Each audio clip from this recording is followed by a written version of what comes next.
आणि माझ्या नावाला चारला किती आम्ही 2 वाजल्यापासून आता 4 दिवस तर 5वा दिवस निघायचा आम्ही रात्र दिवस इथं आहेत. काय करायचं? माझा मिस्टर माझ्या समोर मला हजर पाहिजे, असा हवा असा पाहिजे. माझा एकटा कमावता होता माझा मिस्टर माझ्या घरामध्ये. आज आम्ही 5 जण एकाच्या जीवावर खात होतो तेवढे असे. काय करायचं? माझ्या मुलीचं शिक्षण, माझ्या मुलांचं, माझी मुली लग्नाला आल्या तर मी काय करायचं त्याच्यामध्ये? रुपयाची कमाई कुणाची नव्हती, माझ्या मिस्टराची एकट्याची घरात कमाई तेवढी होती. आज 4था दिवस झाला आम्ही नेत्राला नेत्र आमच्या नजराला नजर असे तिकडे बघायला कुठून निघतात म्हणून. आम्हाला तेवढंच पाहिजे का आमचा माणूस आम्हाला इथं हजर पाहिजे माझ्या पुढं. असं काय करायचं? मी कसं करायचं? कुठून काय करायचं? माझ्या लेकराचं कसं हे करायचं? मी आज 4-5वा दिवस टेकलाय नाही तर रात्र दिवस आम्ही इथं आहे तर की इथून माणूस दिसन का तिकडून दिसन का असं लेकरं नुसते असे गावरं बावरं झालेत असे. आज किती वेळात होईल सर? आज आता दिवस पण आता आम्ही आता हे इकडे होते समजलं नाही नेमकं कुठं. पण आम्ही पहिल्यापासून सांगतो ना, प्रत्येक माणूस म्हणतो की इकडचे आहेत मनुष्य इकडून काढायला चालू करा. कोणी ऐकलं नाही आमचं. आतापर्यंत ते खुले झाले असते. टाकी काढली कसं? तिथं सगळं पाणी आहे, कसं काढणार आहे? रस्ता तोच होता खालचा. नाही दिसल सगळं आपल्याला. 4-5 वाजेपर्यंत वाट बघा. आता पाऊस नाहीये ना, त्यामुळे सगळं स्पष्ट होईल. फक्त तो स्लॅब काढू द्या. पाऊस असता तर लय अडचण झाली असते. स्लॅब मध्ये नाही ते इकडंच आहेत. इकडंच प्रत्येक माणूस म्हणते त्याच्या कामगार इकडंच आहेत म्हणले तेवढ्याच मामा तितक्यातच आहेत. इकडचं पण काढायला इकडचं पण तेवढ्याच कचऱ्याच्या ढिगाखाली आज 4था-5वा दिवस निघलाय. माणसाला 1 तासभर उभा राहा वाटत नाही, असं घंटाभर राहता की ते कचऱ्याच्या ढिगाखाली माणूस म्हणल्यावर कसं झालं असेल ते. आता तिकडे बघायचं तुम्ही 10-12 मशिनी लावलेल्या आहेत. समजा आपल्याला आज कितीपर्यंत होणार असं ते? संध्याकाळपर्यंत आज सगळं जास्त माहिती नाही. तुमचं नाव काय? माझं नाव सुनीता वामन कसबे.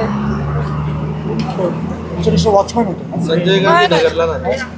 सफाई काम करीत होते. सफाई काम करतो. हा किती वर्षापासून काम करतो? आता 5 वर्ष झालं. वामन कसबे ना? हा मला वाटलं संतोष किती वय त्यांचं? मित्र आहे माझा. किती वय त्यांचं? वय 45 ते 50. पुढे ना 2 रेस्क्यू वर्क सुरू आहे आणि आज ज्या 8 कर्मचारी अडकले होते ते सुखरूप बाहेर पडतील. आज संध्याकाळी 5-6 वाजेपर्यंत आपल्या समोर सर्व चित्र स्पष्ट होईल. कारण शेवटचा स्लॅब जो आहे तो क्रशिंग करण्याचं काम आता चालू केले. तो स्लॅब क्रश झाल्यानंतर जो उर्वरित तळमजला आहे तो आपल्याला दिसेल आणि तिथली साफसफाई केल्यानंतर सर्व नागरिक आपल्या हवाली करण्यात येतील. भाऊ, काल मुख्यमंत्र्यांनी आढावा बैठक घेतली पण ते इकडे आले का नाही आणि त्यांनी काय निर्देश दिलेले आहे? मुख्यमंत्री साहेबांना उशीर झाला होता त्यामुळं ते आले नाही आणि त्यांना पालखीचं आणि पुढचं नियोजन होतं नागपूरला जाण्याचं. कारणच नाही. पण मुख्यमंत्री साहेबांनी या प्रकरणाकडे गांभीर्याने घेतलेलं आहे. जे मृत व्यक्ती आहेत किंवा जे पीडित कुटुंब आहेत त्या सर्व कुटुंबांना मनापासून मदत करण्याची त्यांनी निर्देश दिलेला आहे. पालिका प्रशासन असेल, महाराष्ट्र प्रशासन असेल किंवा अँटनी जो ठेकेदार आहे इथला त्याच्याकडे जे कर्मचारी आहेत या सर्वांनी आर्थिक तर मदत करायचीच आहे. परंतु त्या कुटुंबात जे विद्यार्थी आहेत, लहान मुलं आहेत, त्या मुलांच्या शिक्षणाचा सर्व खर्च करायचा आहे. आणि या कचऱ्याचा जो एकच साठा आपल्या संपूर्ण शहरात होतो त्यासाठी अधिक प्रोसेसिंग प्रक्रिया फास्ट करावी लागेल. कारण शहर खूप मोठ्या प्रमाणावर वाढत आहे आणि पुढे अशा दुर्घटना घडू नये म्हणून बायोमायनिंग प्रोसेस असेल किंवा वेस्ट टू एनर्जी प्रोसेस असेल ही अत्याधुनिक करून या कचऱ्याची विल्हेवाट लावण्याची गरज आहे असे साहेबांनी सांगितले. कोण कोण एजन्सी किती लाख रुपये देणार आहे मृतकांच्या परिजनांना? आणि त्याचबरोबर मला ह्या प्रश्न उत्तर माझा प्रश्न अँटनी जे आहेत जे कॉन्ट्रॅक्टर ते 25 लाख रुपये प्रत्येकी देणार आहे. महानगरपालिका प्रत्येकी 10 लाख रुपये देणार आहे. महाराष्ट्र शासन प्रत्येकी 5 लाख रुपये देणार आहे. आणि अँटनी कॉन्ट्रॅक्टर या सर्व कुटुंबातील लहान मुलांच्या विद्यार्थ्यांचा शिक्षणाचा खर्च उचलणार आहे. भाऊ, जर लोकांनी अनधिकृत बांधकामं केली तर त्यावर महापालिका तातडीनं कारवाई करते, बुलडोजर चालवते. मात्र कचरा डेपोमध्येच या ठिकाणी अनधिकृत बांधकाम करण्यात आलेलं आहे. परवानगी नसताना या ठिकाणी 2 मजले वरचे वाढवण्यात आलेले आहेत. यामध्ये अधिकाऱ्यांवर काय कारवाई करण्याची आपण काही मागणी करणार आहात का की त्यांची पाठराखण करणार? कारवाईची मागणी आधीच मुख्यमंत्री साहेबांकडे काल केलेली आहे की या शहरातला प्रत्येक व्यक्तिगत जीव महत्त्वाचा आहे आणि ही दुर्घटना घडल्यामुळे जर कोणी मृत होत असेल किंवा एखाद्याचं कुटुंब निराधार होत असेल तर त्याबाबत बिलकुल गय केली नाही जाणार. जे कोणी चुकी याच्यानंतर दोषी सापडेल त्याच्यावर नक्कीच कारवाई होईल. प्रायमरी कोण दोषी वाटतं आपल्याला, म्हणजे ह्या दुर्घटनेला काय कोण दोषी वाटतं? निसर्ग निर्मित हे अपघात वाटत नाही. यासाठी सर्व बाबींचा खुलासा घ्यावा लागेल. सर्वप्रथम आज रेस्क्यू ऑपरेशन आपण पूर्ण करू, त्यानंतर या चौकशीची तयारी चालू होईल. भाऊ, चौकशी अहवाल यायला कित्येक दिवस लावतात, तोवर प्रकरण थंड होतं, लोक विसरतात. असं न होता यामध्ये खरंच जे दोषी आहेत त्यांच्यावर कारवाई करण्यासाठी आपण काही पुढाकार घेणार का? कारण की शहरातील नागरिक जे आहेत ते तुमच्याकडे खूप अपेक्षेनं पाहतात. अशा बाबतीत दुर्लक्ष होणार नाही आहे, कारण हा खूप गंभीर विषय आहे. आता आपण पाहिलं 23 लोक या दुर्घटनेत पीडित झाले होते. मी सर्व जखमी व्यक्तींना सुद्धा भेटून आलो आहे ज्या हॉस्पिटलमध्ये ते ॲडमिट होते आणि मृत व्यक्तीच्या कुटुंबांशी पण बोलतो आहे.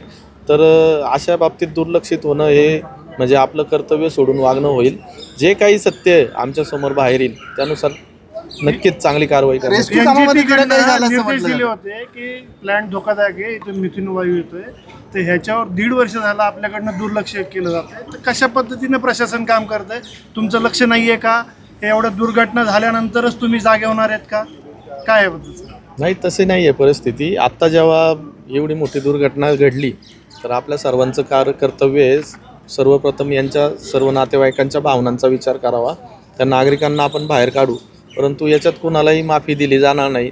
जे कोणी चुकीचं असेल ते कचरा प्रोसेसिंगमध्ये असेल, मिथेन गॅस असेल किंवा दुसरे प्रकल्प असतील, या बायोमायनिंग असेल, जिथं जिथं चुकीचं घडलं आहे तिथं चौकशी करून त्यानुसार कारवाई करावी. 20 मीटरचे डोंगर फक्त असं कचऱ्याचे तयार करता येतात. प्रत्यक्षात पाहिलं तर 100 मीटरपेक्षा जास्त उंची आहे. पूर्वी याचं काही व्यवस्थित नियोजन झालं नाही का कचरा डेपो? यापूर्वी सुद्धा अशा प्रकारे डोंगर घसरण्याच्या घटना घडल्या. इथल्याच कर्मचाऱ्यांनी सांगितलं की डोंगर खाली येताना आम्ही बघितलं तर वरिष्ठांना सांगितलं, ते म्हणतात तात्पुरत्या स्वरूपात ते कचरा बाजूला करायचे आणि पुन्हा जशी तेच परिस्थिती असायची.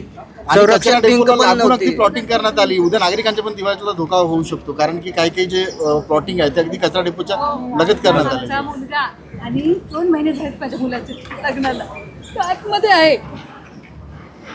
आज सुखरूप आमच्या मुलाला निघायला पाहिजे. आज येतील सगळे बाहेर. 2च महिने झालेत लग्नाला. आज 5-6 वाजेपर्यंत सगळे बाहेर. 60 घंट्यापेक्षा जास्त वेळ झालाय ऑपरेशन सुरू आहे. किती वेळ झालाय? अजून किती वेळ लागेल? आम्हाला फोन येत आहेत, आम्ही अहो, वाट बचाव बघतोय. कार्याची एक प्रोसेस असते. ते क्रशिंग करते मशीन. क्रशिंग करताना जर स्लॅबच परत खाली गेला, परत तुम्ही म्हणणार तुम्ही नीट बचाव कार्य करत नाही.